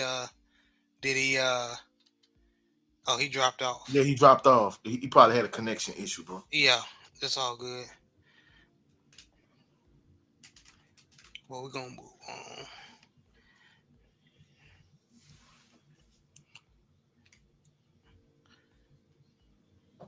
All right, so next topic, man. Will you be tuning into the new UFL League, United Football League? So, those who don't know, the XFL and the USFL was combined. So, this spring, starting March 30th, the UFL Spring Football League will kick off. So you're gonna see a lot of NFL players who couldn't make the roster or they were cut. You're gonna see a lot of these type of players on these teams, because in this UFL league they want professional football players. So this game is still gonna be played mostly by professional football players, not the top tier, but professionals still. So starting with you, Coach, what do you think? Are you gonna be tuning in? Oh, I'm definitely looking forward to it. I'm looking forward to seeing, guys like my guy Jordan Lewis, because I saw he really was getting after it, and hopefully down the line he could get a shot at the NFL, because I think he proved at his time at Southern that he's an elite level pass rusher. But the problem is he kind of lighting the cakes. He got the speed to bend the corner, but he's just a little light in the cake. So hopefully he could put on some weight and still maintain the speed and agility he has from a pass rusher standpoint. But I'm looking forward to seeing HBCU guys like him, and hopefully they could parlay that into a shot at making it to the NFL. Wait a minute. So you saying he was picked up by UFL team? No, no, no. I was saying, they was He showing. should be. No, but they was showing. Just like I saw the clip, or the clip I showed y'all earlier on TikTok. They showed a clip of him getting busy in either XFL or USFL, one of the two, and like basically the same type of pass rushing highlights he had when he was at Southern. He had those same type of highlights. So more than likely, a guy like him, he'll probably be in the UFL. I'm almost certain of it. Okay, okay. And shout out to Hendo, the Road Podcast. He said, fellas, salute, brother. Thank you for dropping by. Um, this brother's a Baltimore Ravens fan, like me and JB, and he has a dope podcast. So please support this brother if you're interested. Um, but and so is Living Big with Big Reg. So Big Joe, what you think? Are you gonna be tuning into the UFL? Oh yeah, absolutely. I mean, again, it's football.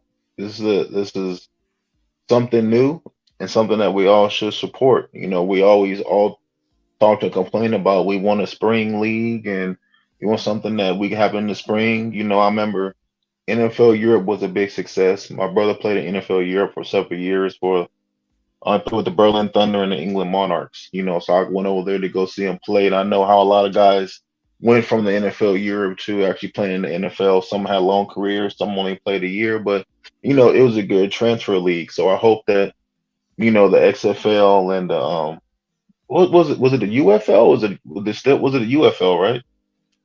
It's the UFL now, Yeah, but it was a USFL and the that's right. XFL. They USFL. That's combined. right. Yeah, they Right. That's combined. right.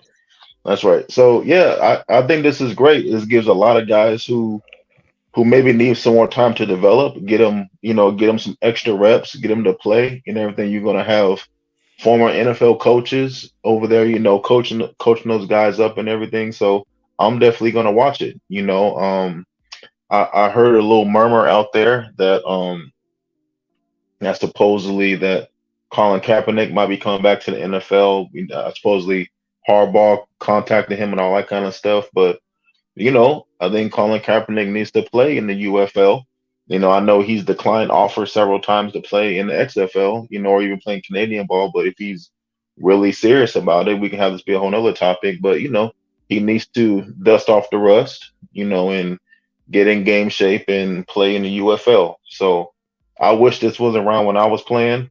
It gives a lot of guys opportunities, I remember I used to go to a lot of AFL games. My Yeah, dad has season tickets to AFL games for like 15 years, even though most of them didn't translate to the NFL, except like Kurt Warner or playing quarterback or whatever. Not to me, D linemen transition to it, but for guys who still wanted to play and make 50,000, 60,000, 70,000, it was a great league. So I don't know what the pay scale is going to be like, but I'll definitely watch it. I'll definitely support it, because this is definitely something that we all asked for, and it gives a lot of guys an opportunity to keep pursuing the dream, keep the dream alive. So I'll definitely watch it for sure. as long as it wasn't like the AAF, I heard they would pay that dude them dudes in coins. I heard it was horrible. Um, but salute to Brody, man. Appreciate you stopping by, brother. Thank you, man. Um, JB, what you think? You gonna tune in? Hell yeah. You know what I'm saying? Like Town said, man, this is football, and this is a good way for people who need time to develop or they not like coach said they might be light in the ass, to get their weight up. You know what I'm saying? This is gonna be like the NFL G League or the old school like Town said the NFL Europe. You know, so and I just like seeing dudes. I just like football, man, and dudes that used to watch playing college, man, get another opportunity. I love people seeing other, people still continuing their dreams.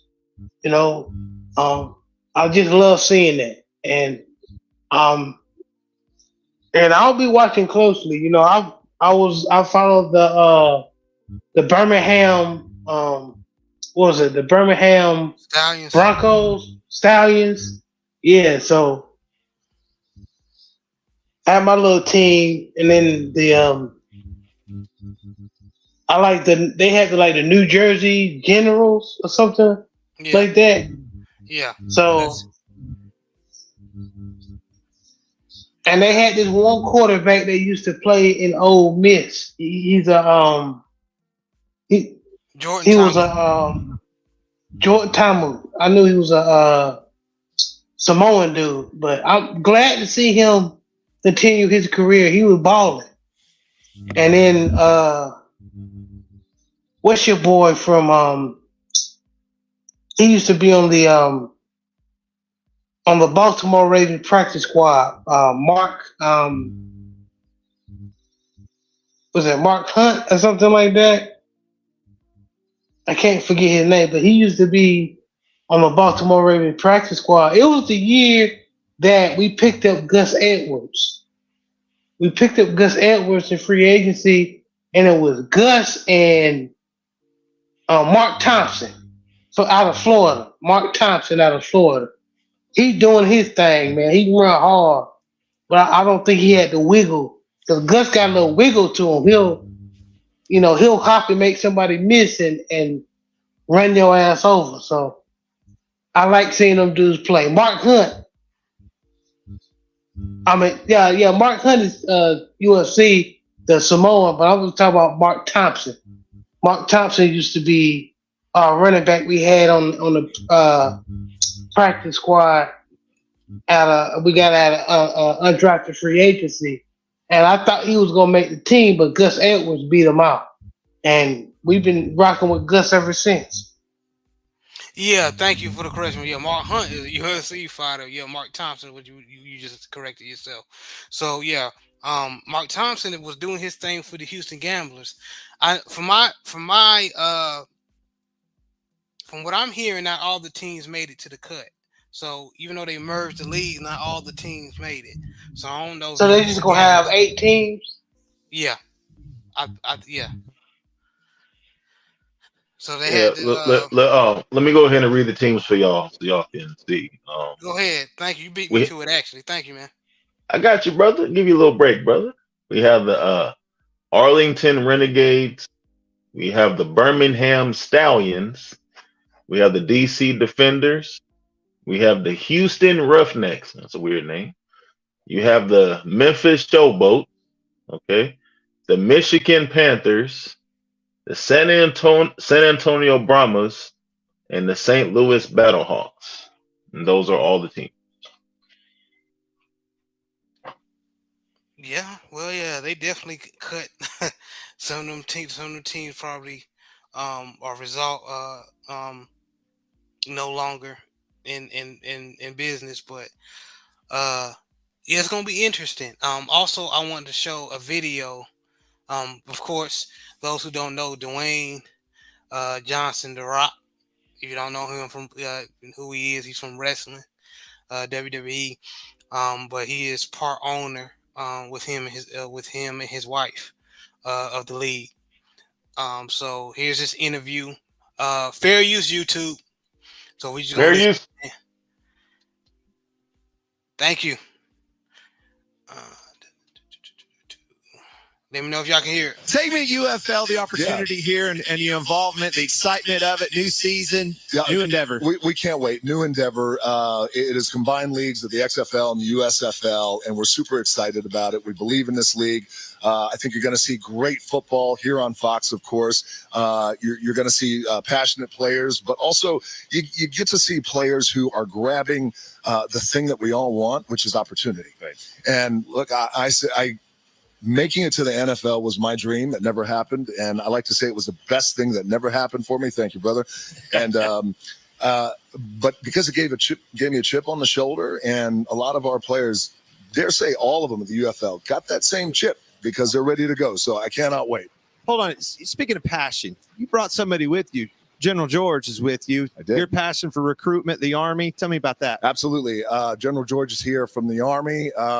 And, I've gotten to know General George, and we've become pretty good buddies. And what I love and admire about General George is his commitment to making sure that our men and women of the U.S. Army get everything out of that experience that they need to. And of course, he's deeply passionate about the recruitment of the Army. And I love all the work that he's doing, he and his fellow Army men and women over there. All right, so he touched on a little bit of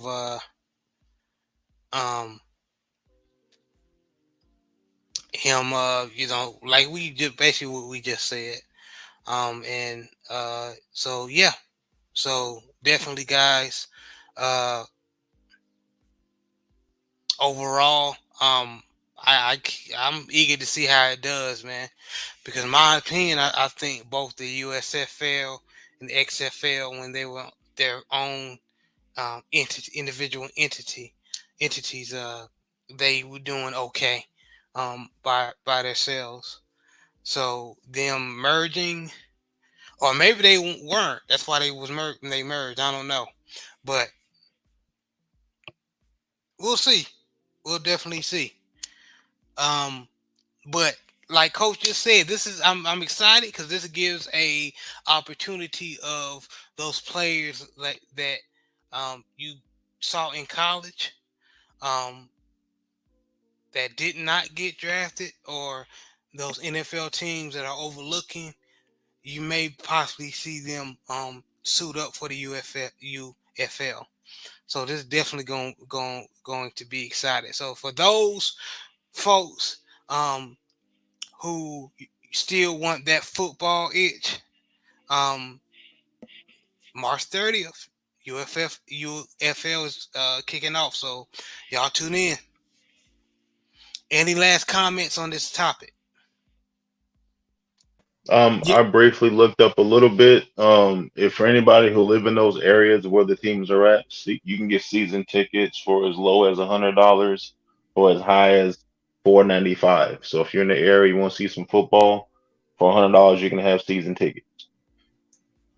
yeah, and one quick observation I made, you know, since the two leagues merged and you have fewer teams, you're gonna have fewer roster spots also. So it's fewer opportunities for those individuals, that might have played at maybe a HBCU or maybe a lower level.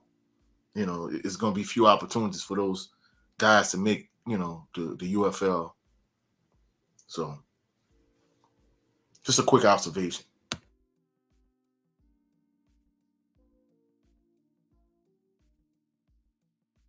Yeah, Yeah. you're right.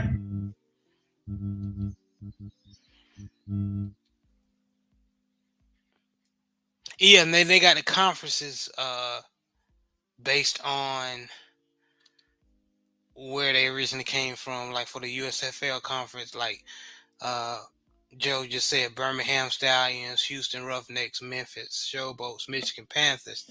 And then for the XFL conference, it's Arlington Renegades, DC Defenders, San Antonio Brahmas, and St. Louis Battlehawks. So yeah. And like Coach just said, because of the limited number of teams, uh it's going to be limited spots for a lot of our HBCU hopefuls to make the team. So, but it is an opportunity. It is an opportunity. So,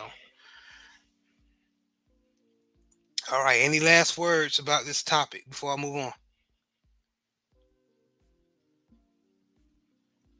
No, sir. All right. And lastly,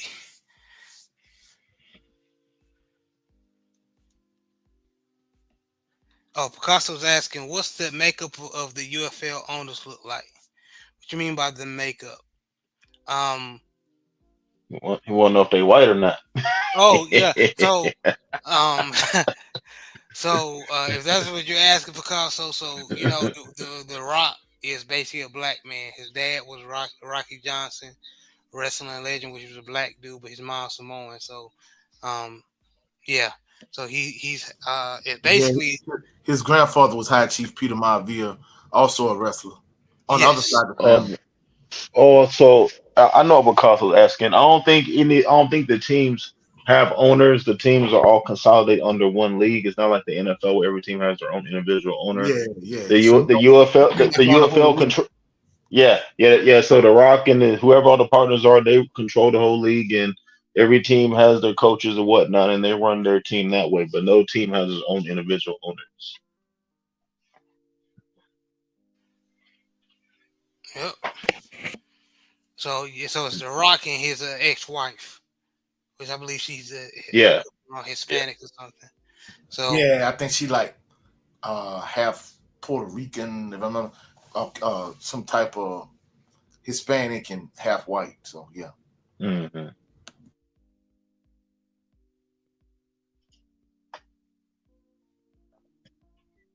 you said the reason why I'm asking is because you see how the betting line controls things.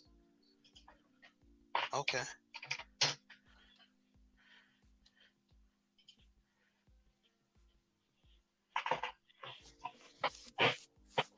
But moving on to the last topic, with college football gaming coming back, will EA Sports deliver? So what I'm saying is, um, if y'all didn't know, uh, college football 25, which I'm not gonna play it because it got background. Well, I can play it, I just gonna mute it. Um, they would when was it? JB Friday or Thursday? Um, they they did like a tease trailer. They a tease trailer of basically EA Sports saying they're going to launch their new game um Later this year. later this year, which they're aiming for July. So with that being said, a lot of folks are not happy with EA Sports right now. A lot of gamers, especially with these recent Maddens. Um, uh, like the old PS2 Maddens are better than these Maddens in my opinion. So in original Xbox, so a lot of folks are skeptical. Um, they think that EA Sports is going to drop the ball. It's going to be exactly like Madden, and it's going to be bare bones and uh, not a lot of details like we used to, of the NCAA's we grew up on. So I guess so. My question is, um, do you guys think EA Sports will finally um, resurrect a brand with this game, or it's going to be same old, same old? Coach 67 Sports TV, I'm coming to you, brother. Honestly, bro, I don't think they're gonna resurrect their brand. I think they, when it came to NCAA and Madden, in my opinion, I think gradually over the years they gradually fell off. The same way some people felt that NBA Live gradually fell off, and that's what allowed the rise of NBA 2K for them to become, a prevalent brand. And truthfully speaking, I don't think EA could shake back at this point. I think they pretty much falling off, if you ask me. Because if you look at Madden at one point, you know, bro, Madden was such an excellent game with the training camps and off-season mode and everything, franchise mode. But it's to a point now, bro. It's kind of trash compared to what it used to be. Okay, okay. Big Joe, what you think? Is it gonna question? Is it gonna resurrect the EA Sports brand? Is that what you're asking? Yes, sir. Because I think they got a couple more year. Uh, no, that's Madden. Never mind. So, well, I'm gonna go ahead and say it. Madden has a year or two. I can't. Um, don't take it to the bank, but I think they only have a couple more years left on that contract with Madden. A lot of people hoping that Madden don't resign with EA Sports because they're like I said, they're not happy. So a lot of people are hoping that with this EA Sports college football game that which we've been wanting for years now, um, since the Ed O'Bannon case in 2013. Uh, we people are really hoping that this game delivers. So with your, I know you probably not a big gamer, but like you said in past shows, you are familiar with the NCAA's. You played them back in the gap. So, what do you think? You think it's going to be like it was, or it's going EA Sports going to fall on their face? I think EA Sports gonna fall in their face. I'm a I'm a gamer. I just don't play a lot of games that everybody else do. I'm a late guy. When everybody's on one game, I'm playing something different. But I'm the same way. Yeah, yeah. yeah. No, I don't think EA Sports is gonna make a comeback because I think they're behind when it comes to their graphics, and they're behind when it comes to just their development of the games. There's a lot of other brands out there now who are just far ahead of EA Sports, and they seem to just can't keep up with how rapidly technology is changing. So I think it'll be a good, it'll make a good splash. It'll be a nostalgia piece for sure. Everybody's gonna want to play it and everything, but unless EA Sports knocks this game out the park, so pretty much this has to be their Marvel version of Blade. I So like it. that Okay. you know, so they nearly need to knock this out the park if they want to resurrect their brand and this way, Madden to stay with them. But like I said, like you said, a lot of folks who play Madden, they're not happy with EA Sports. So it'll be interesting to see. I actually know a guy who used to work for EA Sports. But Really? Okay.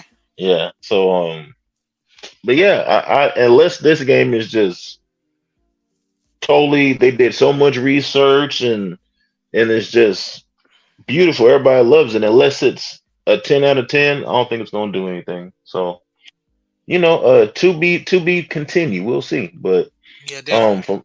from my opinion, I don't think so. I don't think they have the research and development department. I don't think they have the right people on staff to make it to where this game will touch the people. Like it needs to. So, Okay.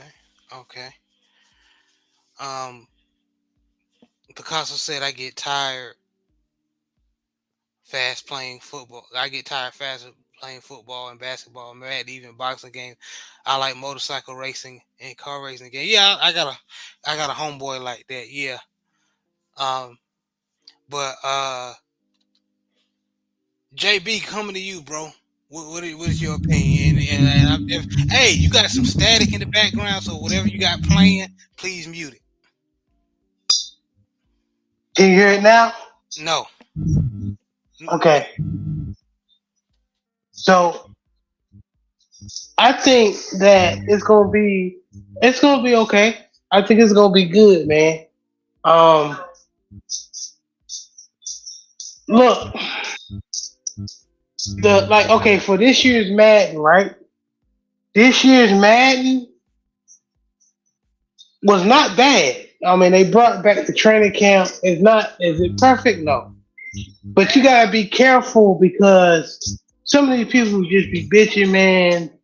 They're 2K fans. They want the 2K. They want a 2K football game. So they're gonna bash everything EA Sports. So you got to be careful with that too. So so if the college football games come out, is it gonna be perfect? No.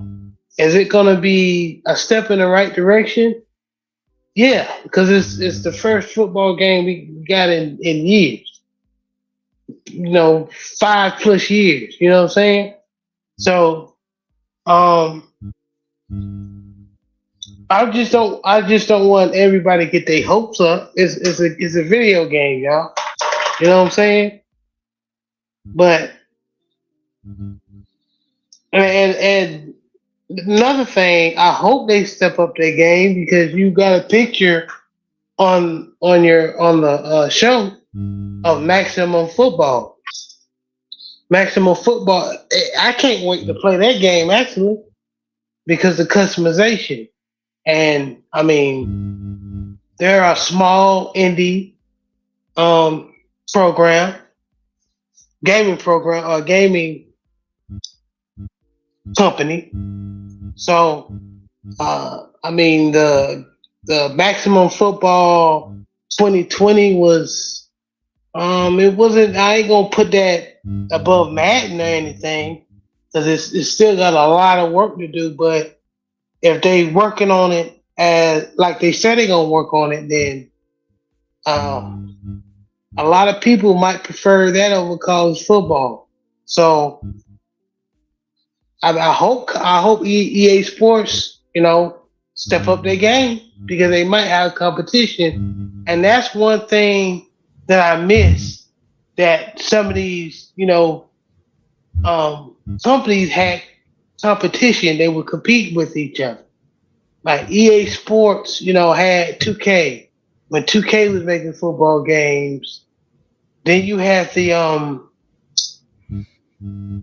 what's the other one, Jared? Game Fever, day, fever, and game Game day. Day. You had Game Day. You had all those companies competing against EA Sports. Now, EA Sports that bought the license, the NFL license, so that nobody's making football games like that anymore. So hopefully Maximum Football is good as well because it's good to have other options. Because it's exactly what Town said. You don't want to play with everybody's playing. Because I'm the type of person if everybody because I don't play Fortnite. I can't stand Fortnite. So if everybody on Fortnite, I might be on Chivalry too. You know what I'm saying? Or if everybody's on COD, I might be on Hell Let Loose or Insurgency. You know what I'm saying? So I'm not really it's just like Town said, I don't really like to play with everybody play. So we'll see guys. We'll Well, see.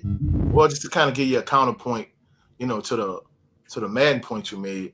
I mean, truthfully speaking, people like myself, at one point Madden was so good. I think the fact that they've kind of regressed over the years, I think that's the reason why someone like myself is like, I mean, let's take it, restore their luster that they had in the glory years. I mean, I don't think it's gonna be what it once was. And it kind of speaks to the point that Big Tom made. It kind of speaks to the point that you made too, JB. So uh, we'll wait and see. I'm not putting.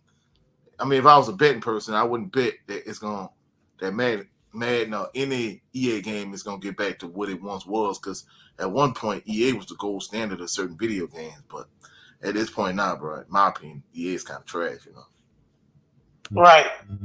Because they don't really got no competition. So they can drag out some BS and everybody about it.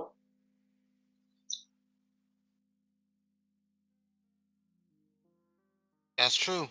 So hopefully, maximum football is the competition they need to improve. And um, if nobody is familiar with the maximum football series, they had a rough go of it, especially their first few games.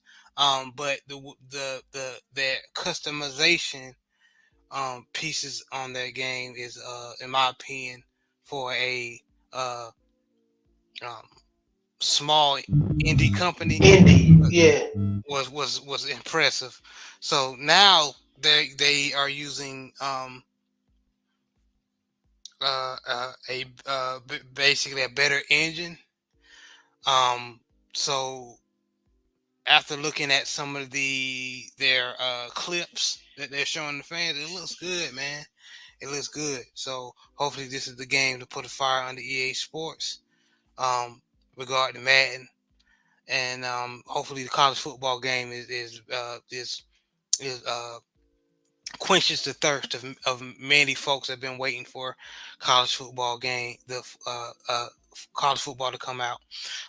D Weezy said EA Go, and it's if it's in the game, it's in the yeah, yes sir. That's how you knew the game was gonna be decent. That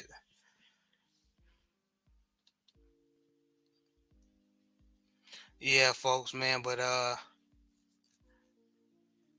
anything else, fellas, y'all want to add on this topic? Nah, bro, I'm good on that. All right, man. But salute to everybody who joined us, man. Uh, took time out their day to listen to us. Chop it up. I appreciate you, everyone. Everybody in the chat: Picasso, J Bar, KG, 503 Lion, uh, Hendo, Jay Good, D Man Jr., Brent Fox, Living Big with Big Reg, Mr. Shelton, Main Event Mark. I appreciate all y'all, man. I appreciate y'all, man, for stopping by. Um, Coach 67 Sports TV. Let everybody know where they can meet you and see you, brother. You can catch me at Coach 67 Sports TV on all social media platforms. I finally got a Facebook account under that. So Facebook, on X, which is formerly known as Twitter, on TikTok, on Instagram. However, I'm primarily here on YouTube. Uh, you know, my I cover football content, but pretty much the meat and potatoes of my content is HBCU and primarily Southern University. I just did a 2024 Southern University recruiting class.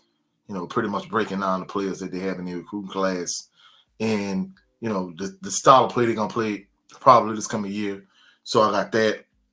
Got a Southern University top five wide receiver. I mean, I'm sorry, top five running backs and quarterbacks videos. Which is which we did it. We shot in 2K. So we trying to upgrade the quality of the content. And yesterday we had episode 33 Bayou Sports Talk. So if you liked Lamar Jackson, uh, Patrick Mahomes conversation, we also did that yesterday on Bayou Sports Talk. So check it out. Hopefully y'all go check out the channel. Hopefully y'all enjoyed this installment of Southern Baller Show. We'll catch y'all on the weekend. Y'all have a blessed and phenomenal evening, blessed and phenomenal work week. Catch y'all next weekend. Shout out to the awesome and amazing LDBC. Shout out to the greatest university in the world, the Southern University, home of the mighty Jaguars. Catch y'all next weekend. Peace and blessings to y'all. Yes, sir. Yes, sir. My brother, Big Joe. Let everybody know where they can meet you and see you, brother. Yes, sir. Yes, sir. You can catch me on all LDBC platforms showing love to the family. You know what I mean? So I appreciate y'all. Um, I have a request if we can do the next show. The next show can be about this 2024 Hall of Fame class. There's a lot of great names in there that we all know. I think that'd be good for us to discuss, It's their already careers or it's whatnot. already done. We got you, man. My brother. So yeah, other than that, man, salute to the mighty LDBC. Salute to the brothers on the panel. I appreciate y'all, man. This was a phenomenal show. And y'all have a great good rest of the week. Salute to the chat, and y'all stay safe, y'all stay dangerous, and you know, and everybody take care of your kids now. Ain't no more football going on. Spend more time with your kids now. Take off the jerseys, and I know there ain't no football on Monday, Thursday, and Sunday. Take your kids out, go for a walk, do something. Do something with your kids. Do something with your life. Salute to everybody. Facts, facts. And JB, man, thank you for your support as always, man. Appreciate you. No problem, man. Y'all have a blessed one. And Picasso said you can find me easy. Just look up on I'm a Big Dipper. Okay, man. Crazy, man. But anyway, y'all, thank y'all again. Thank y'all for joining. This is another installment of the Southern Baller Show. Shout out to the mighty LDBC and the LDFC, as my brother Brent Fox would say. Y'all have a blessed night.